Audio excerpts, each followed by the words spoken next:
وإلى عاد أخاهم هودا قال يا قوم اعبدوا الله ما لكم من إله غيره إن أنتم إلا مفترون يا قوم لا أسألكم عليه أجرا إن أجري إلا على الذي فطرني أفلا تعقلون ويا قوم استغفروا ربكم ثم توبوا إليه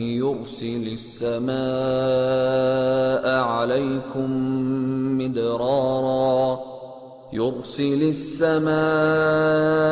عليكم مدرارا ويزدكم قوة إلى قوتكم ولا تتولوا مجرمين قالوا يا هود ما جئتنا ببينة وما نحن بتاركي آلهتنا عن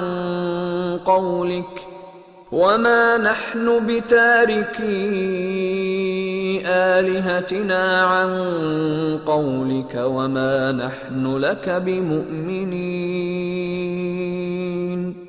إن نقول إلا اعتراك بعض آلهتنا بسوء قال إني أشهد الله واشهدوا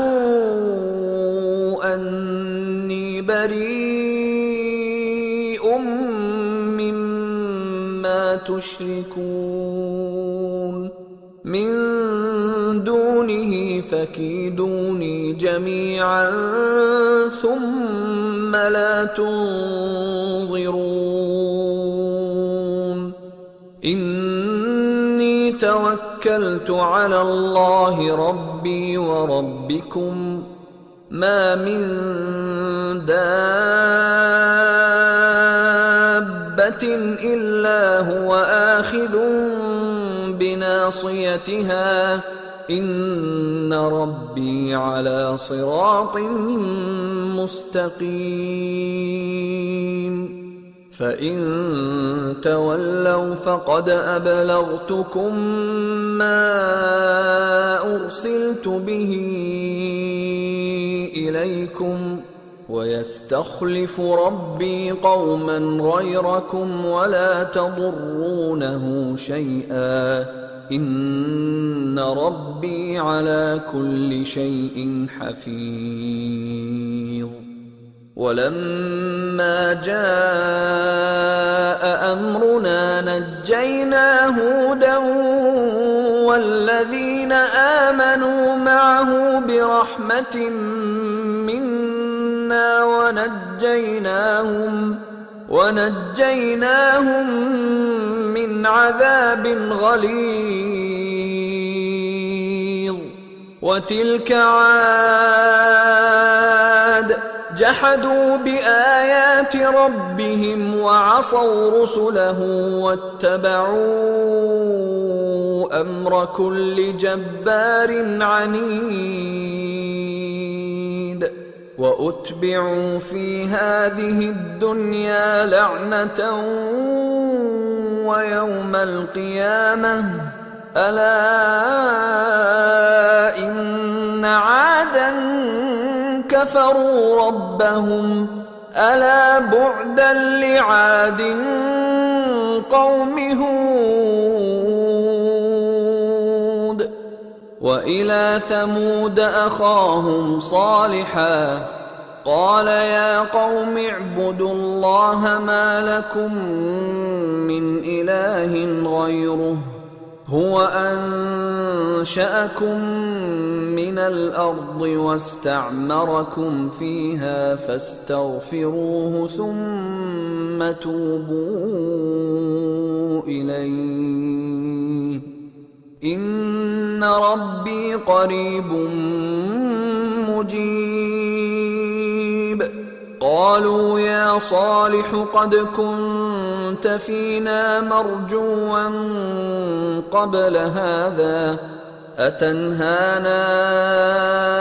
أن نعبد ما يعبد آباؤنا وإننا لفي شك مما تدعونا إليه مريب. قال يا قوم أرأيتم إن كنت على بينة من ربي وآتاني منه رحمة فمن ينصرني من الله إن عصيته فما تزيدونني غير تخسير. ويا قوم هذه ناقة الله لكم آية فذروها تأكل في أرض الله ولا تمسوها بسوء فيأخذكم عذاب قريب. فعقروها فقال تمتعوا في داركم 3 أيام ذلك وعد غير مكذوب.